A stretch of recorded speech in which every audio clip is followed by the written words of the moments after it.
Welcome home to USA Global TV and Radio. Ours is a place where dreams take flight, voices are heard, and stories are shared. This is where cultures meet, connections are formed, and ideas are transformed into action.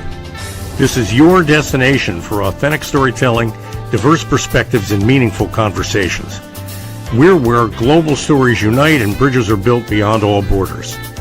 Discover our world of education, entertainment, hope, and inspiration. Together, we're building bridges worldwide.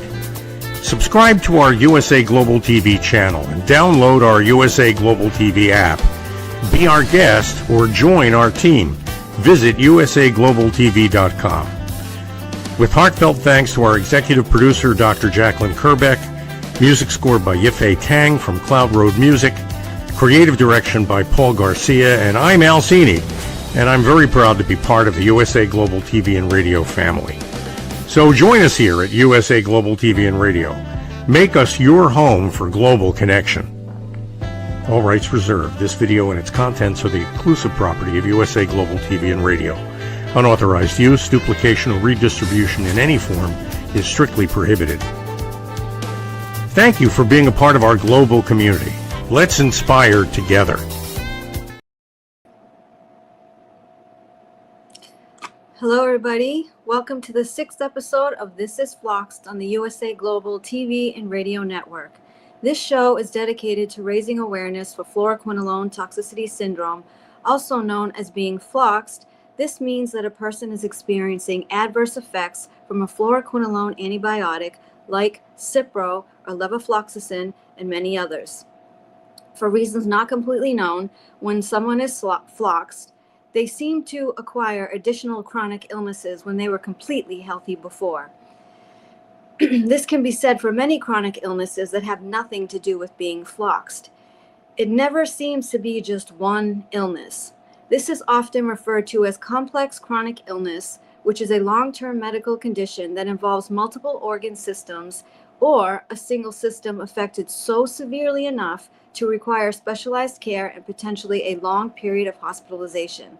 These illnesses are often challenging to diagnose and manage and significantly impacts a person's quality of life.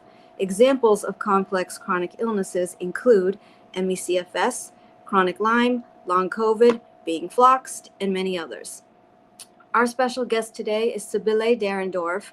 After being a world traveler and a successful filmmaker, she experienced an unexpected and devastating health decline and became unable to work as of 2017. She no longer has a mobile life and is confined to her own four walls with many complex chronic illnesses. However, being bedbound hasn't stopped Sibylle from making films and advocating for people around the world. She dominates social media, especially on Twitter, or X, in the chronic illness space. In September 2023, she participated in the Millions Missing podcast to draw attention to the devastating topic of chronic complex diseases.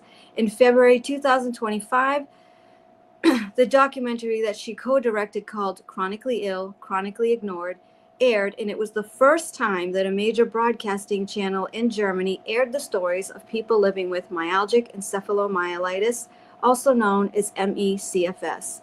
Sibylle is a fierce patient advocate, and like me, sick or not, she never stops. She is passionate about advocating and for making change. She has fought against all odds and is here today to share her story. She's determined, brave, and fierce, and I am honored and proud to call her my friend. So, from Berlin, Germany, we'll bring on Sibylle. And just so the viewers know, the sunglasses is something that most of us that are floxed need to wear because we are very sensitive to light and it bothers our eyes. So with that, welcome, Sibylle. Welcome, TALIA. Thank you for the great introduction. And I would like to thank you so much having me in your show. And excuse my glasses. And TALIA, you're such a great advocate and fighter while being so sick. And that's really an honor for me to be here today. And excuse my bad English during the next 50 minutes, please.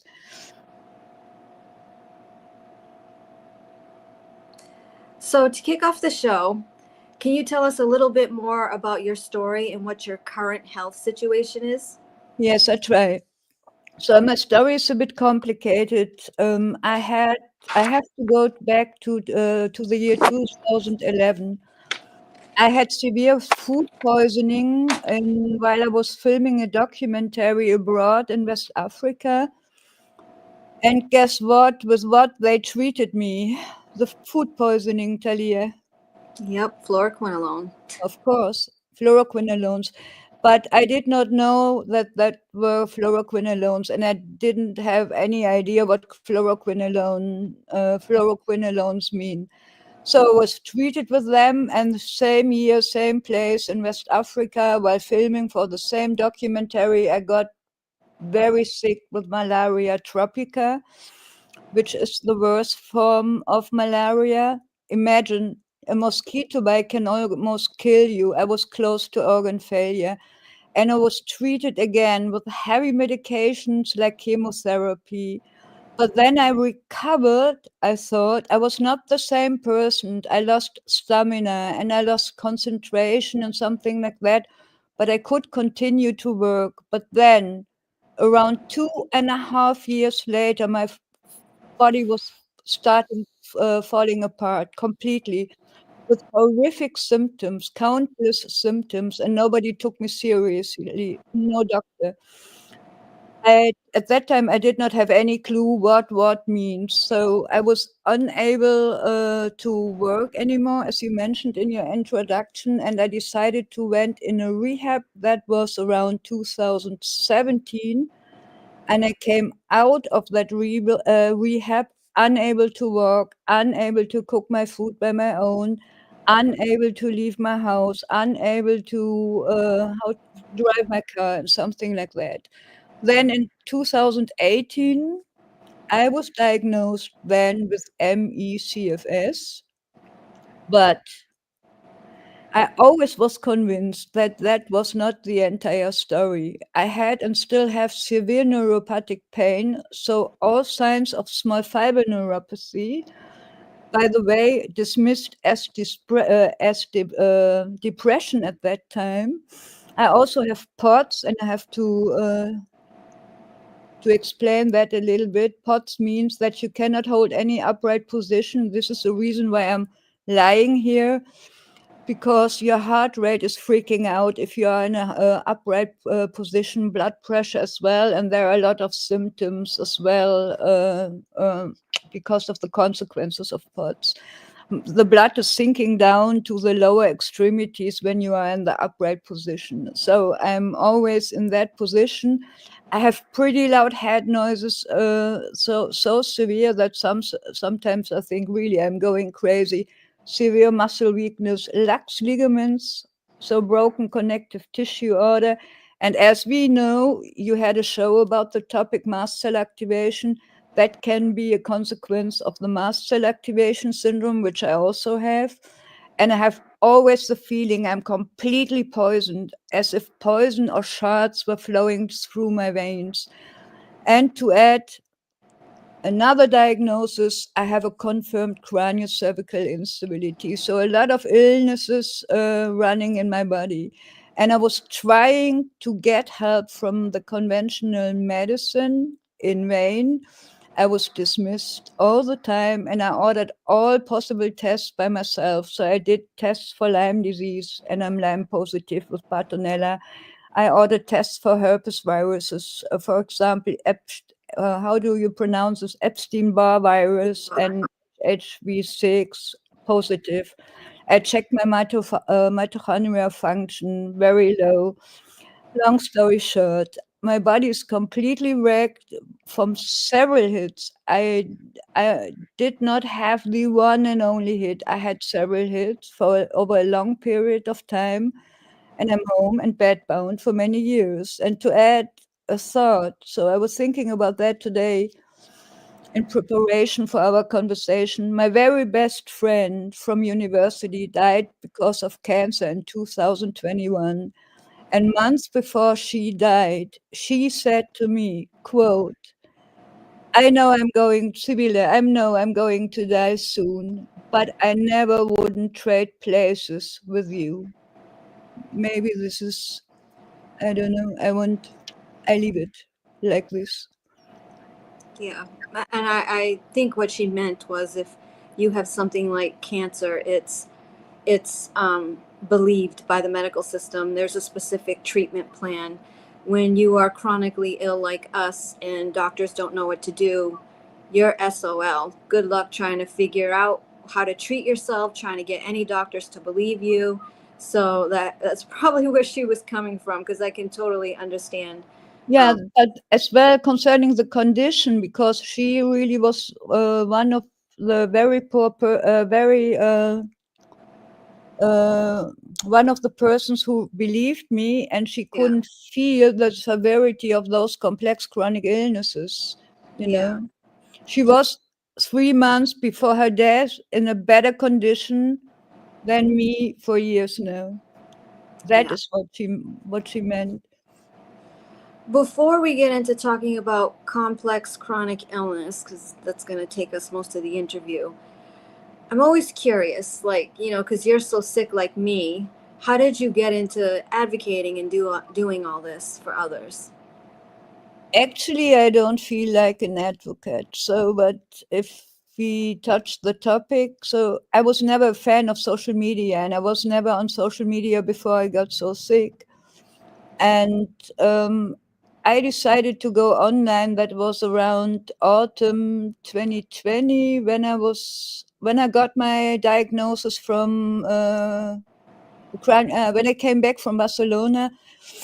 When I got the diagnosis of the craniocervical instability, I decided to go online. And then I was so shocked to meet so many sick people all over the world, regardless of the trigger, if it was infections or fluoroquinolone toxicity or whatever.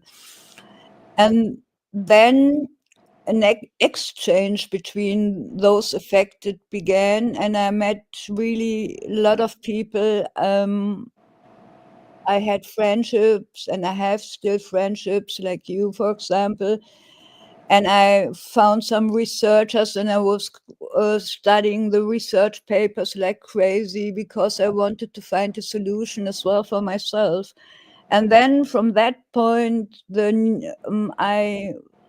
something created the need for making a documentary about those things, because as a former filmmaker, I felt the need to do or to develop a documentary about this horrific topic. So this is, I think, if you call it advocate, I think that has to do with a film documentary which is called Chronically Ill, Chronically Ignored, that was aired in February this year in Germany. And so I started to say what I think about those illnesses, and I started to write about what I feel about to be abandoned by a healthcare system.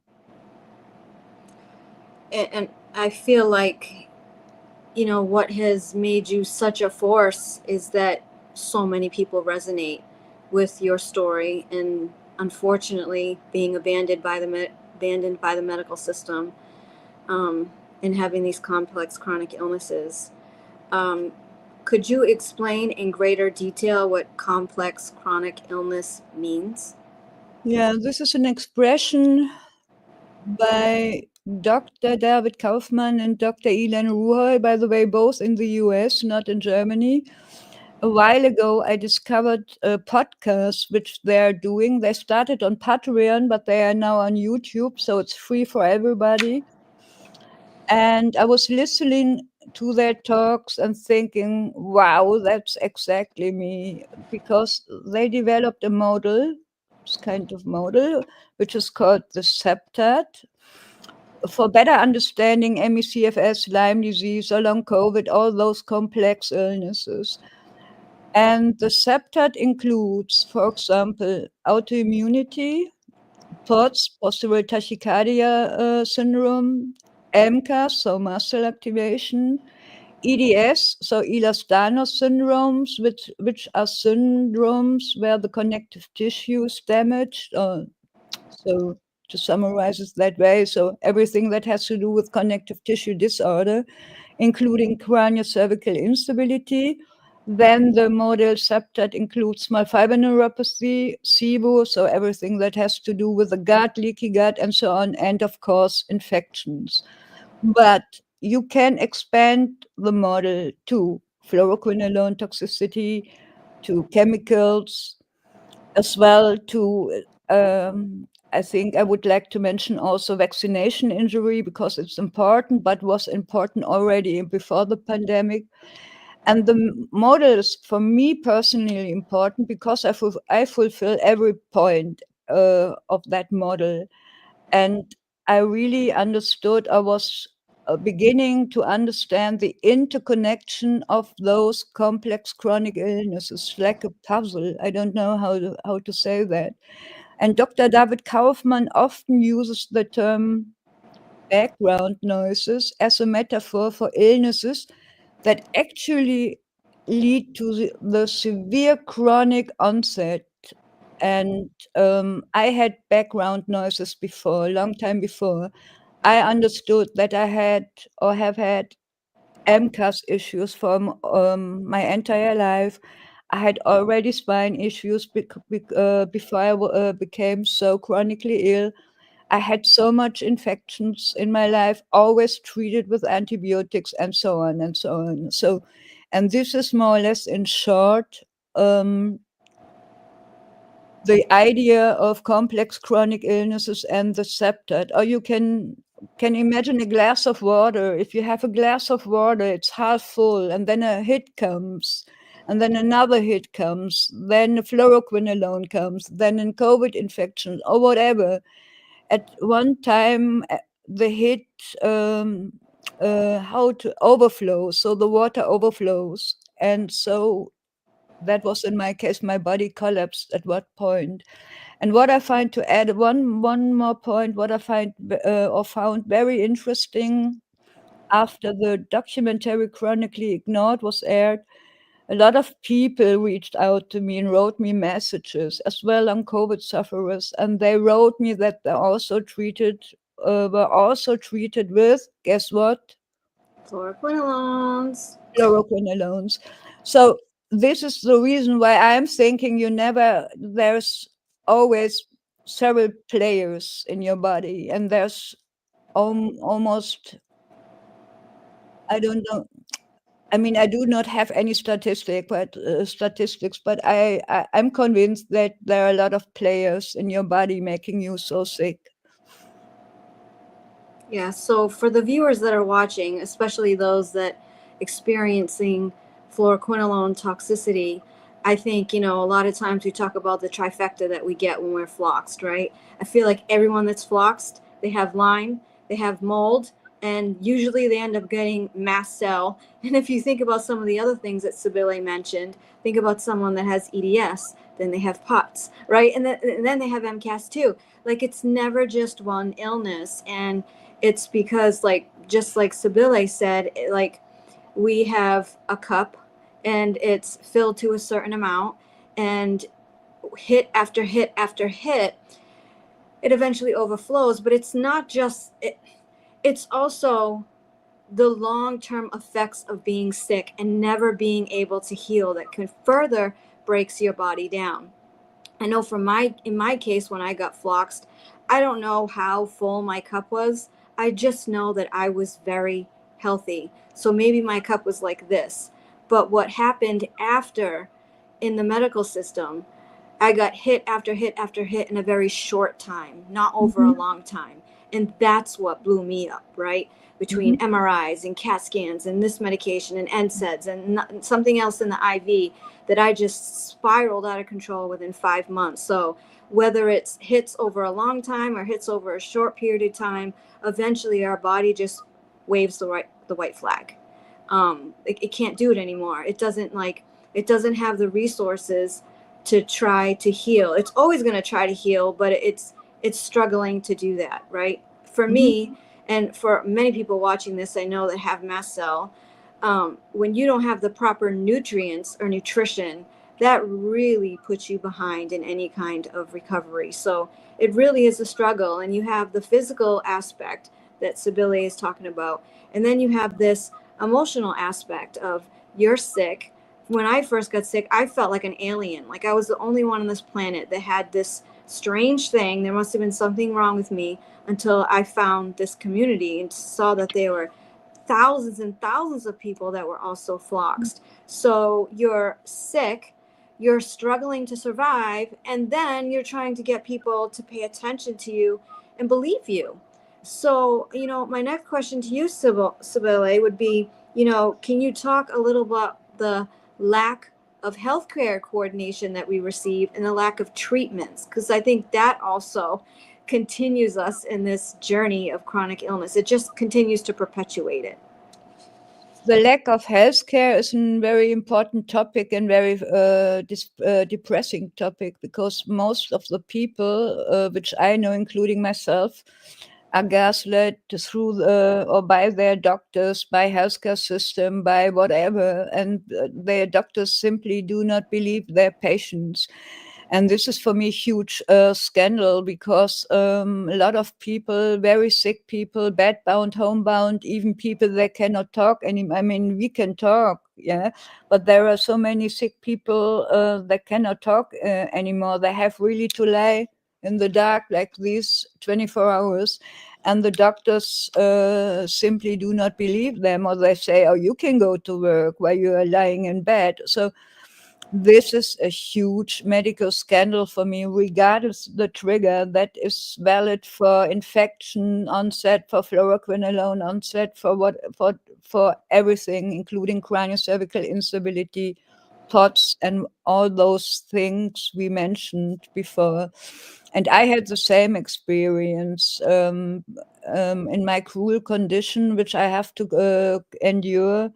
I needed years to find doctors who believe me, and this is a really hard and dark place to try to convince yourself, oh, I have to survive, because I'm really sick. I have several organic illnesses and my doctors do not believe me. What can I do? Because you cannot go out. I cannot leave my apartment anymore to visit or to have a doctor's visit and to have a conversation with the doctor. So I have to do everything by my own. And this is really a traumatizing experience. And when I talk to other very sick people, chronically sick people, where if it's ME or Lyme as well, fluoroquinolone toxicity, all those things, they really are talking about the same thing. So much people are traumatizing by our healthcare systems worldwide because there's so much disbelief and no help and no prospect of therapies, no perspective. And this has a political dimension, is my opinion. This is a very political topic. Yeah, I agree. And you just touched upon the next question about the physical strain that this takes, psychological strain that this takes on a person. I loved one of the things that Dr. Pipa said in my interview with him was, it's like we're part of the leper colony and we're these outcasts, and it's a really tough place to be where nobody is coming to save you. Nobody is coming to help you. You have to do it yourself on top of being sick. It's extremely traumatic. And so in a lot of my videos, I often talk about or ask the question, which is worse, the physical trauma or the emotional?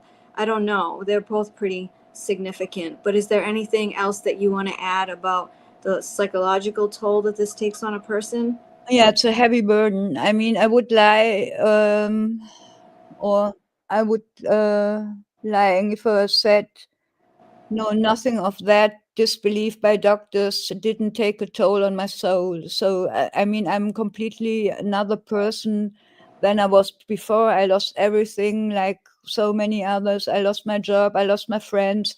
I lost everything what life makes worth living.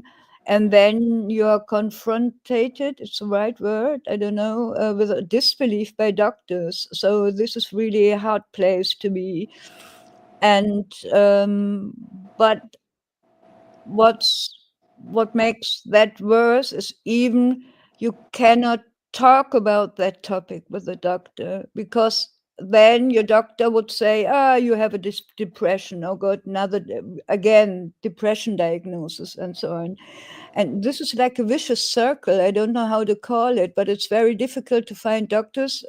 I mean, you mentioned Stefan Pieper. He's an exception in Germany and a great doctor, and he's really caring for his patients a lot, and with passion as well. But imagine I'm in Berlin, the capital of Germany, one of the richest country in the world, and I do not have proper medical care. I do not have doctors who believe me. I do not have doctors who know what mast cell activation is. I do not have doctors who really understand what postural tachycardia syndrome means or what smart fiber neuropathy means.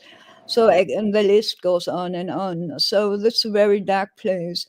But concerning the psychiatric symptoms, there's another important thing, I guess. Those illnesses, so the example of mast cell activation, can cause psychiatric symptoms. And this is another important point, because doctors simply, do not understand this, that organic illnesses, brain inflammation in the body or whatever, can produce psychiatric symptoms. And that's really as well an important point. So there's a couple of things I just want to add about this before we move on to the next question. Is the first thing, for any viewers that are watching this that are not chronically ill, the reason why we are so frustrated, upset, angry with these psychological diagnoses is a couple of things. The first reason is that when we are given these psychological diagnoses, we're never tested for any psychological diagnoses. We're going there for a physical ailment, and then we're told that we're psychologically ill. Well, what test did you even do to make that distinction, right? So that's the first thing that's really frustrating. And the second thing is that if you ever get that written on your medical records, and this is critical, you get that written on your records, the next time you go to a doctor or someplace so they don't know you, as soon as they see a psychological diagnosis, it's over. You're written off and nobody takes you seriously. And so I just want to throw this out, and from my perspective, is that's why I fought so hard, and I hope the viewers watching that are able to do it, or their families are able to do it for them, is to fight against that psychological diagnosis or that psychological stuff written in your records if it's not true, because then we end up in this place where no matter what we do, no matter where we go, we're never taken seriously. They see the records, psychiatrist, psychologist. Yeah. And it's you're so right. And let me add something. For example, ME has an ICD code since 1969. So how many decades? So almost six decades. Chronically ill people with ME are disbelieved by the doctors, because there's simply no awareness by the healthcare system. There's simply no awareness, I don't know why the doctors are refusing to learn more stuff about so-called multisystemic illnesses, because they affect the entire body. It's not only the arm, it's not only the brain, it's not only the food, whatever. It's the entire body who's completely collapsing. And I went to my endocrinologist. Oh God, I don't know how to pronounce that. Endocrinologist, you're good. Yes, that's it. I learned it in 2018 when I came back from my rehab, and I couldn't walk anymore, and I couldn't climb the stairs anymore. And I said to him, I cannot walk anymore. I cannot climb the stairs anymore, and so on. And he replied, I don't believe you. If a fire broke out now here, you'd be out very quickly, believe me. That was his comment, and he diagnosed me again with depression. This is exactly what I mean. If there's a Yeah. fire broken out, my legs are not going to work. They don't work. No. So, I mean, it's just, it's ignorance, really. You made a statement on your website. We talked about this the other day. It really hit home for me because, you know, the way I explained it to you was that I thought when I got off of hospice, if I ever made it off of hospice, that it was going to be smooth sailing for me. It's not smooth sailing, but I was going to make a recovery because I wasn't on hospice anymore. And that didn't happen. I forgot that I'm still Floxed and I still have mast cell and all these other illnesses. And so when I say that this is my second chance at life, it's a life like this, right? So in your website, you said you can lose your life without dying, which makes me very emotional. Can you elaborate on that statement? Yeah, because it is like this. You can lose your life without dying. This is an expression or sentence a lot of those affected with ME are using, or with any other complex chronic illnesses, because it's like this. You are vegetating at home and like buried alive, you know. You lost everything, or I lost everything. As I said, everything what life makes worth a living, everything is gone, stolen, so to speak. And you are abandoned by the healthcare system. You are abandoned maybe by your neighbors. You're abandoned by your family members, for example. You are abandoned by, I don't know, we in German say Gott und die Welt. I mean, God and the world, you know. And this is buried alive, and this is you can use a life without dying. But to add an important point, you can die from those illnesses themselves. This is a very important point. And I know we had as well a case in our documentary. She died with 27 from ME. And then there are a lot of people who are and that's a very, very cool topic. They have to go the route via assisted suicide because they cannot endure the pain and the symptoms, the place where they are, and because there is no help from the healthcare system. So there are a lot of people who are dying, in fact, from those illnesses. So plural, complex chronic illnesses. But as well, you can lose your life without dying. And just let me add one thought, because there was English, so German translating English in my brain. There was an article published recently in Austria, assisted suicide instead of care levels. I don't know if care level though is the right expression in English. That was a headline of an article in Austria, and it's true because it's easier to get the request for an assisted suicide than to find a doctor who's helping you to survive, and to obtain an adequate health care level from the healthcare system. And this is as well a huge scandal. So, I mean, you can die from those illnesses, but you can lose your life without dying as well. Yeah, I mean that what you just said is just it's mind blowing. Sure, we'll help you with ending your life, but not with trying to fix your chronic illnesses. I mean, like you said, that seems a little scandalous. Actually, it seems criminal to me, honestly. Yeah, it is. Of course, it is criminal. For me, it's a huge. It's a failure of the healthcare system. It's criminal.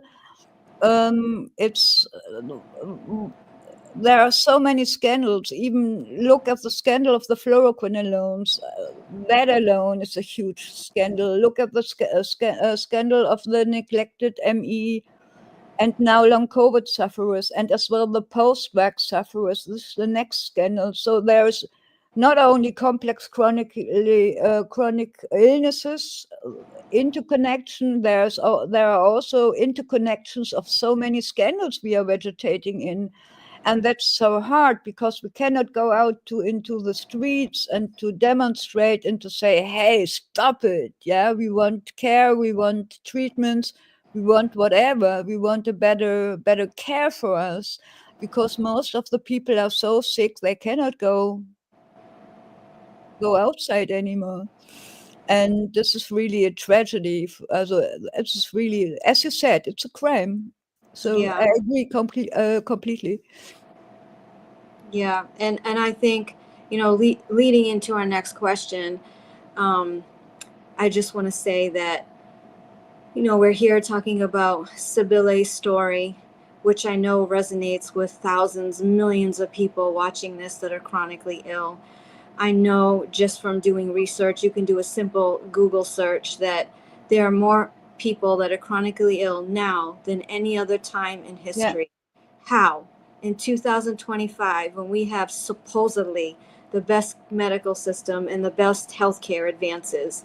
And, there are camps of people that say, they make more money off of us being sick. There are camps of people that say they simply don't care. They don't put any funding into researching these things to help make us better. We know that the medical system is broken. We know that the curriculum is broken in and of itself for practitioners. They're taught like, the little box, and this is what they learn inside the box. Anything outside the box, it's psychological, right? But the point of this show today, in this interview, is to discuss these things, to bring them to light. And then my next question for Sibylle is, what is the call to action here? What do we need to get seen and heard? Yeah. Just let me add one thought to your what you was talking about. Our former healthcare minister, Karl Lauterbach, said recently in a huge weekly paper, that the state is failing, or state failure is the correct translation concerning MECFS and non-COVID, because since the pandemic, as you mentioned, the chronically ill people, I mean, we have so many chronically ill people all over the world. How to save them? Yeah. And it's really a failure of the state. But I was wondering why the former healthcare minister was not saying that when he was actually the healthcare minister. Do you know what what I want to say? Right. He waited till afterwards. Yes, that's it. And that's not the way we can change our situation and change the very poor or the non-existing care of the chronically ill people. I mean, if I'm not responsible anymore for my position, I can cry out loudly whatever I want. But you have to say it in a position while you are taking the responsibility of, for example, minister for research, minister for healthcare, minister for whatever, and not afterwards. Yeah. So, but what was your question? I mean, that's okay.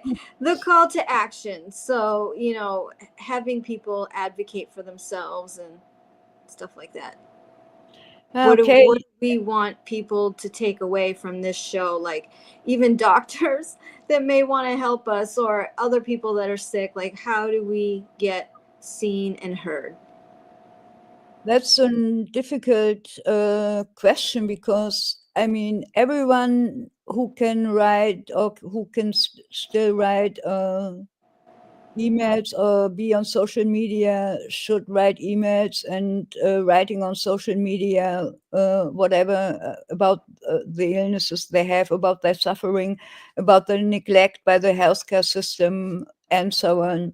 I think that's the only way we can raise awareness, but this is only in social media, because we cut off of the reality outside of the real life. So other people have to do this for us. So because, as I said before, if I remember it right, we cannot go into the streets and say, okay, or cry out loud. So we really need care now.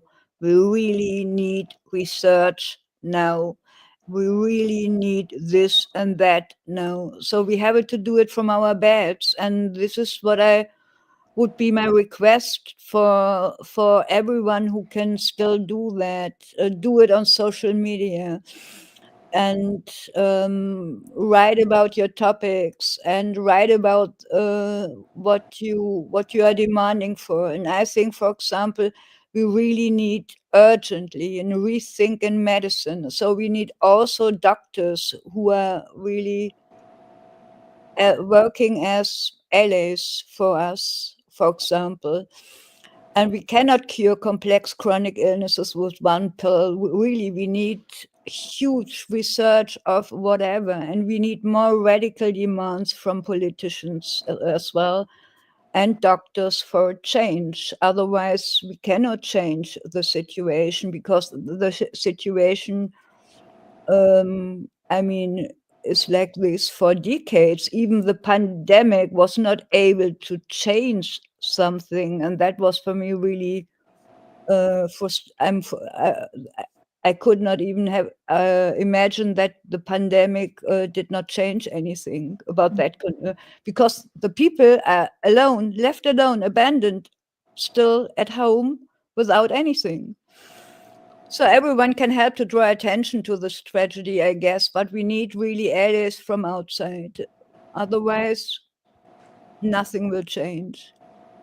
That's why you'll see often in my platform, I'm always saying, shout it from the rooftops. Everybody, Yes. anybody, family, friends. Eventually, someone's going to pay attention, and you just can't stop. And for those of us that aren't able to do it, if you have any loved ones, family, friends, have them do it too. If you can't tell your story, have someone else tell your story. We just got to keep going. It's like the statement, the saying we have here in America, like how does it go? The squeaky wheel gets greased, or something like that. What is it? Well, what is it? What is it? The squeaky wheel gets greased. It means that if it's loud enough, they'll get fixed and paid attention to. That squeak. Okay. So we just have to be squeaky and annoying, so people will pay attention to us and help fix us. So that's kind of always the thinking that's been behind my platform, that eventually someone's going to pay attention. And like, look at me and my advocacy, just writing a letter to the FDA. I had no idea would end up to all this. Look, I'm on a show right now. Like, how did that happen? Yes. But that's what I mean. You never know when you tell your story and you have people advocate for you where it's going to go. With that, I want to make sure we have time before we close the show. My message of hope. I end every show on a message of hope. I told you that I had a doctor who I really respect that said to me, living a life of chronic illness isn't really living at all. You're just putting one foot in front of the other, trying to survive and make it to the next day.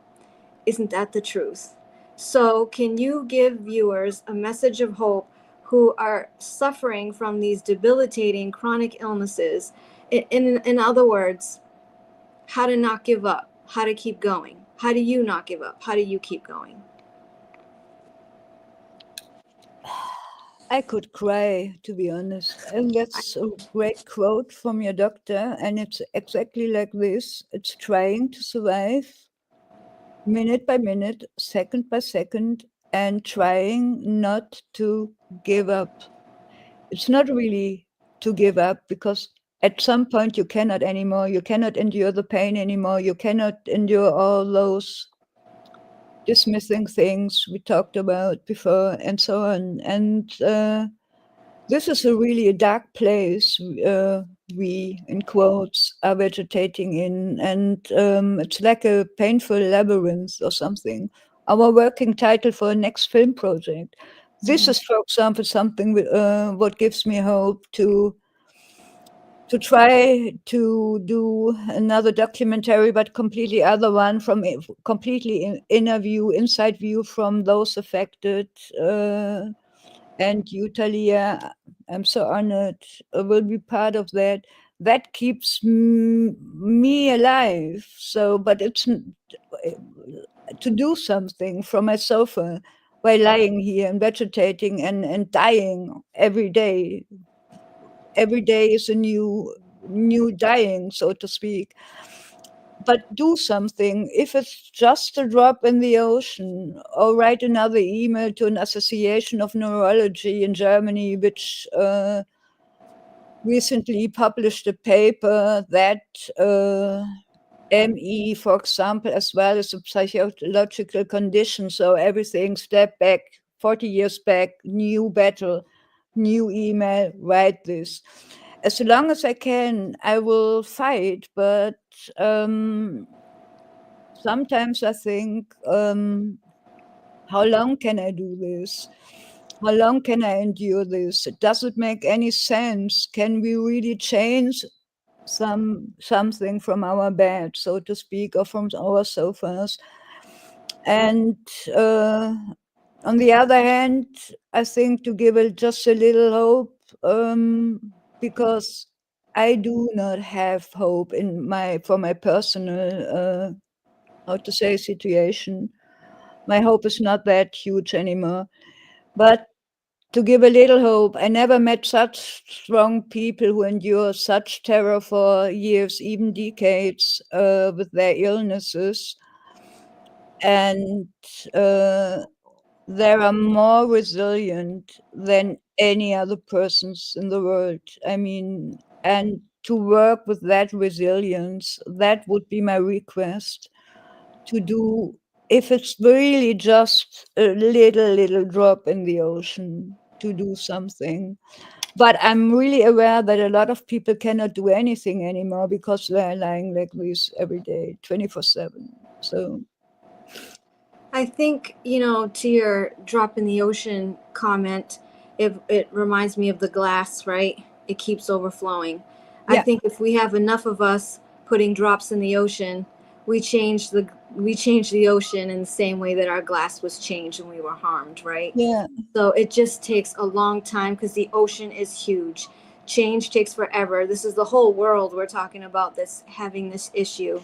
And I think that we might not see change in our lifetime. I hope that we do. I mean, I hope so. Yeah, I've seen some change a little bit along the way. Maybe it's not the change we ultimately want to see, but I think, like we talked about the other day, what people that advocate leave behind is a legacy. And that, when we're not here anymore, there are always going to be people that are going to carry forth what you started. And so if we're not fixing it for our generation, maybe the generation after us will fix it, right? And we think about people that have passed away now, currently, we're fighting for them. We're sharing their stories, just like people will do for us when we're no longer here anymore.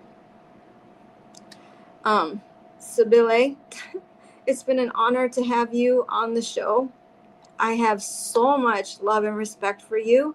no, same to you, Talia. So really, I mean, I have so much respect for you. So really, you're really a hero for me. So we're both today. I'm sitting in my hospital bed. She's laying on her sofa. We'll probably need to be sleeping for the rest of the day. But we care so much about this cause. This is why we're here. And we hope that people can see and feel how much of an issue this is that we need help with. yeah. And the world needs to know. And that's why Chronically Ignored came out. That's why Labyrinth will be coming out.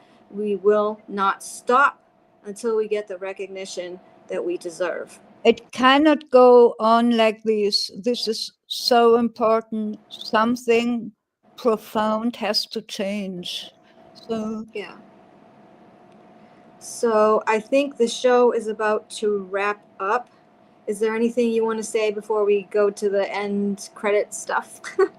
I thank you so much, Talia, for doing what you're doing and to bringing awareness as well on the topic of the fluoroquinolone toxicity, because Germany is really behind the moon. They refused the ICD code for fluoroquinolone toxicity or fluoroquinolone. associated disability. So you're doing such a great work, and I really appreciate that I'm your guest today. So really, it's an honor for me. Thank you, Sibylle. It's been an honor, and we'll talk soon. We always do. We always do. We talk later. Goodbye. Thank you so much. Thank you.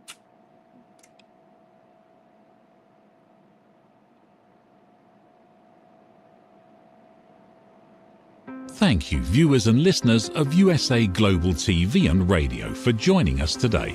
We're honoured to have your time and attention as part of our global community. At USA Global TV and Radio, we believe in the power of authentic conversations, meaningful connections, and creating a world of possibilities together. Want to be part of something bigger? Join our team of elevated listeners at usaglobaltv.com, a space where your voice matters and your ability to listen transforms relationships. Stay connected with us across all our platforms for thought-provoking discussions, expert insights, and empowering stories. Subscribe to our channels at youtube.com/c/USA-Global-TV. Follow us on social media and explore the endless opportunities we're creating for growth, learning, and inspiration. Together, we're not just broadcasting, we're building bridges and changing lives one conversation at a time.